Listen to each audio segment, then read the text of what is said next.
Do you know who Andrew Peterson is? You should go look him up. Listen to his music. He writes really good music. He writes books for kids as well. And I think you might also like him because he struggles with depression.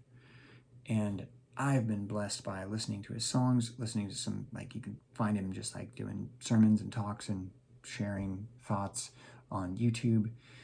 And I came across one of his videos today, and he was talking about the backstory of one of his songs that he wrote for his daughter. It's called Be Kind to Yourself. I'll link it below. It was really encouraging to me, and it sparked in my mind a remembrance of the idea that I've shared before from Martin Lloyd-Jones, that we need to medicate ourselves. We need to know ourselves, our struggles with depression, and we need to be ready to medicate ourselves. And we can do that through scripture. And obviously there's a lot of verses to do it. We can also do it through songs, which communicate, Lord willing, truths from scripture. And it struck me when I heard this song again, because I've heard it before from Andrew Peterson, but I heard it and he told the story of it. And it struck me again that songs oftentimes are things that can really medicate us, can help us in times of depression, in times when we're feeling low, we're feeling despair.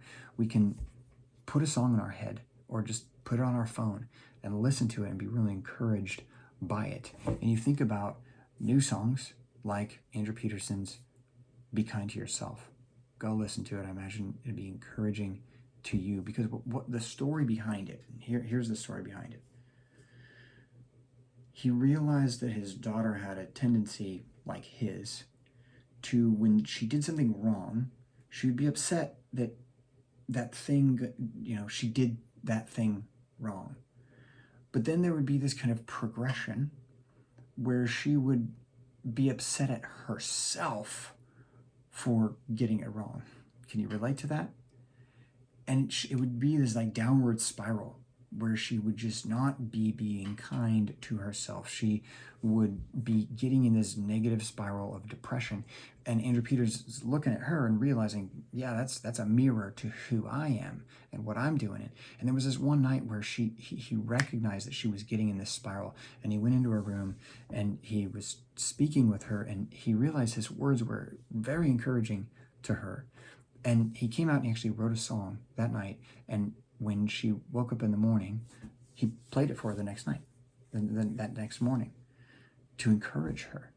And now this song can be sung by you, by me, by Andrew again, by his daughter Sky, and they can be encouraged again and again and again by this concept of, listen, be kind to yourself, forgive yourself, don't get in this downward spiral of depression. So we can use songs. Find a song that helps you. Maybe it's that one. Maybe it's the one by Horatio Spafford, or rather Philip P. Bliss, who wrote it. And it was a story of Horatio Spafford, and he came up with the lyrics. Philip P. Bliss came up with the melody. And Horatio Spafford lost his family at sea. And when he then traveled on that same voyage, and they got to the place where his family had sunk and drowned, the words to the song that we know, "It Is Well With My Soul," came to him.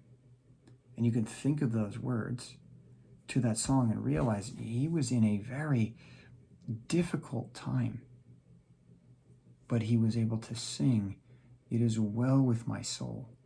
And as we sing those songs, we can know that even though dark times come, when we are God's children, it is well with our soul.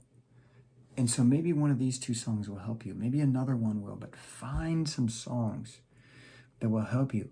Put it on your phone. I have a playlist that is available to listen when I'm depressed. And you put it on and it's helpful. So figure out how to fight, figure out how to medicate. When you're in your sound mind, when you're not in a depressed state, set yourself up for success by putting these things in place. I hope that helps.